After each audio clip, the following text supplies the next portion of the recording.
Living life, everyday, late at night, not okay.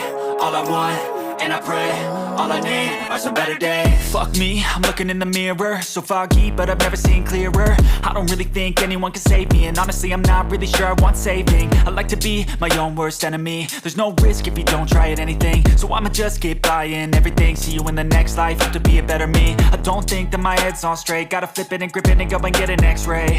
What's wrong with me? I just feel weight pushing on my chest and it squeezes till I suffocate. Better change my mindset, meditate. It's pretty cool that I'm alive and have better days. I could walk, see, hear, I should celebrate. Think I could change my mind, maybe elevate. Living life, everyday, late at night, not okay.